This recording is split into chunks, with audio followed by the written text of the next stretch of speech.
2014 sampai dengan 2016, 2 tahun Jakarta mendapatkan cobaan yang lumayan menantang, dipimpin oleh seorang pemimpin yang bukan berasal dari kita. Bukan karena dia punya bentuk mata dan warna kulit yang berbeda, bukan karena dia punya etnis yang tidak serupa dengan kita, tapi karena dia mampu menista apa yang buat kita berharga. Mungkin terlalu lama bergaul dengan 9 naga, orang-orang yang kelewat kaya, membuat dia lupa bahwa banyak warga Jakarta masih mencoba untuk meningkatkan harkat dan martabat hidupnya. Memang mereka terdampar di bantaran kali, tapi mereka juga manusia yang selama ini tidak membebani negara. Mereka mencari nafkah, membanting tulang, mengeluarkan keringat untuk memberikan pada keluarganya harapan akan sebuah kehidupan yang lebih baik. Tapi apa yang terjadi? Mereka digusur dari tempat tinggal yang sudah mereka tempati berpuluh-puluh tahun, lalu dilemparkan ke rusun yang berjarak puluhan kilometer dari tempat mereka mencari nafkah. Sudah kita bisa duga dampaknya. Mereka tidak mampu membayar sewa yang kelewat mahal, dan akhirnya mereka kembali terlunta-lunta di tanah ibu kota. Yang tidak kalah memprihatinkan, dia dilanda oleh banyak kasus hukum yang membuat kita bertanya-tanya kekuatan siapa yang berada di balik semuanya, sehingga tidak satupun kasus hukum itu yang berhasil menjerat dirinya. Cerita tidak berhenti sampai di sini. Lihat kita, warga Jakarta, kita para orang tua yang punya anak-anak yang masih dalam usia pertumbuhan. Mereka butuh contoh, butuh teladan tentang pemimpin yang mulutnya bisa dipercaya. Persoalan muncul ketika dia ternyata mampu mengatakan hal-hal yang menggambarkan isi toilet kita di ruang-ruang publik ketika dia bicara. Yang tak kalah parahnya adalah kita tidak melihat konsistensi dari dia.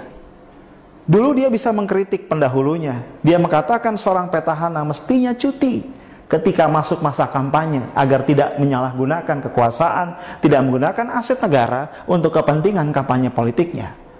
Tapi yang terjadi ketika aturan itu mengenai dirinya, dia menggugat, dia minta agar Mahkamah Konstitusi melakukan judicial review atas aturan itu. Dia ingin agar dia bebas melakukan kampanye ketika dia masih menjabat sebagai pemimpin ibu kota. Yang juga tidak bisa dilupakan,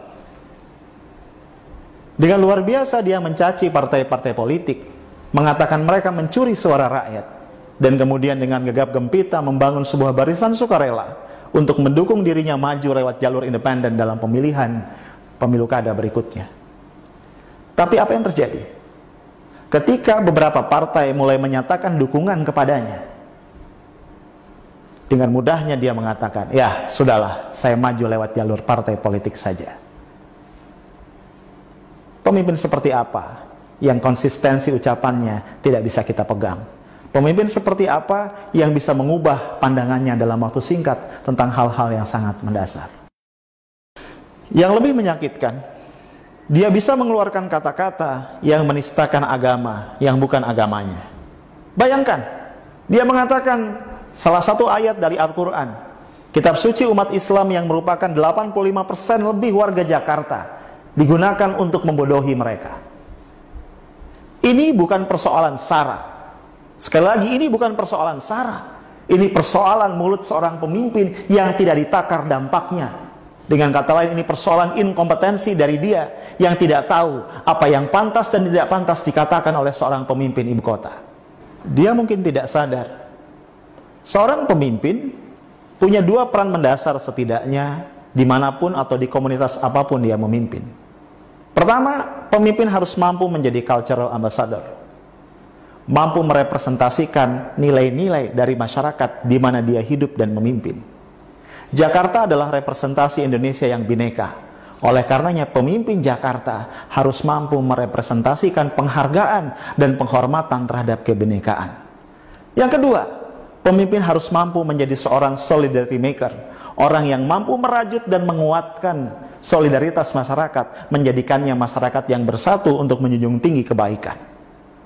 Pemimpin tidak boleh mengeluarkan kata-kata, sikap atau tindakan yang menyakiti perasaan orang-orang yang dia pimpin, sehingga merusak bangunan kebinekaan yang berpuluh-puluh tahun sudah kita perjuangkan untuk membangunnya. Karena inkompetensi itu, Tiada kata yang bisa kita sampaikan kepada dia bahwa waktunya sudah habis. Dia tidak pantas memimpin Jakarta yang merupakan wajah dari Nusantara.